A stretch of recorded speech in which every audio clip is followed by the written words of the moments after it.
कभी हार न मानने वालों को मेरा नमस्कार। एक आदमी की जिंदगी की कहानी बड़ी मशहूर है। यह आदमी 21 साल की उम्र में व्यापार में नाकामयाब हो गया। 22 साल की उम्र में इस आदमी को चुनाव में असफलता का सामना करना पड़ा। 24 साल की उम्र में उसे व्यापार में फिर असफलता हाथ लगी। 26 साल की उम्र में उसकी पत्नी का देहांत हो गया। 27 साल की उम्र में उसका मानसिक संतुलन बिगड़ गया। 49 साल की उम्र में उसे सीनेट के एक और चुनाव में हार का सामना करना पड़ा। वही आदमी 52 साल की उम्र में अमेरिका का राष्ट्रपति चुना गया। वह आदमी था अब्राहम लिंकन। क्या आप लिंकन को असफल मानेंगे? वह शर्म से सिर झुकाकर मैदान से हट सकते थे, लेकिन उनके लिए हार केवल एक भटकाव थी, सफर का अंत नहीं। सच तो यह है कि हम सफलता के लिए पर्याप्त कोशिश ही नहीं करते।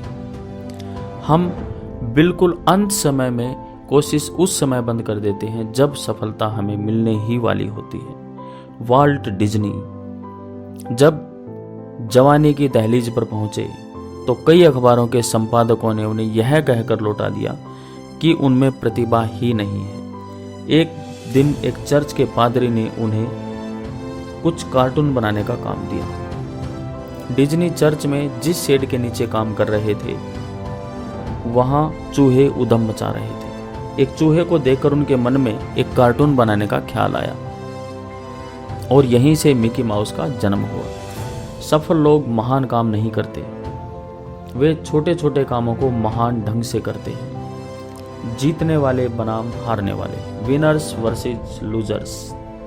जीतने वाले हमेशा समाधान का हिस्सा होते हैं, हारने वाले हमेशा समस्या का हिस्सा होते हैं। जीतने वाले के पास हमेशा कोई ना कोई कार्यक्रम होता है, हारने वाले के पास हमेशा कोई ना कोई बहाना होता है। जीतने वाले कहते हैं मैं आपके लिए यह काम कर देता हूँ, हारने वाले कहते हैं यह मेरा काम नहीं है। जीतने वाले के पास हर समस्या का कोई ना कोई हल होता है, हारने वाले के पास हर समाधान के लिए कोई न कोई समस्या होती है। जीतने वाला कहता है मुश्किल होने के बावजूद यह काम किया जा सकता है, हारने वाला कहता है इस काम को किया जा सकता है पर यह बहुत मुश्किल है। हर गलती करने पर जीतने वाला कहता है मैं गलत था। हारने वाले से अगर कोई गलती होती है तो वह कहता है इसमें मेरी कोई गलती नहीं थी। जीतने वाला वचनबद्ध होता है, हारने वाला खोखले वायदे करता है। जीतने वाले की आंखों में कामयाबी के सपने होते हैं, हारने वाले के पास खोखली योजनाएं होती हैं। जीतने वाला कहता है मुझे कुछ करना है, हारने वाला कहता है कुछ होना चाहिए।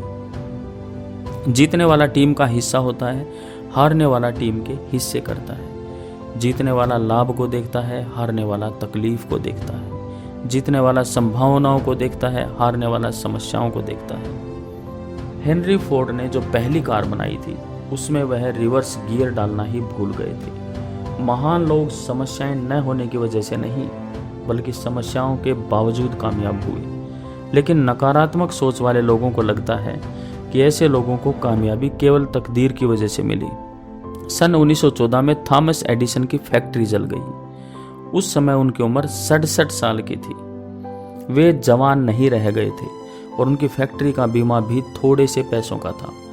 इसके बावजूद अपनी जिंदगी भर की मेहनत को धुआं बनकर उड़ते हुए देखकर उन्होंने कहा था यह बर्बादी बहुत कीमती है, हमारी सारी गलतियां जलकर राख हो गई हैं। मैं ईश्वर को धन्यवाद देता हूं कि उन्होंने हमें नई शुरुआत करने का मौका दिया है। उस तबाही के 3 सप्ताह बाद ही उन्होंने फोनोग्राफ का आविष्कार कर लिया। क्या शानदार नजरिया है।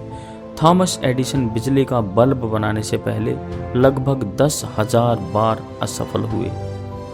हेनरी फोर्ड 40 साल की उम्र में दिवालिया हो गए थे।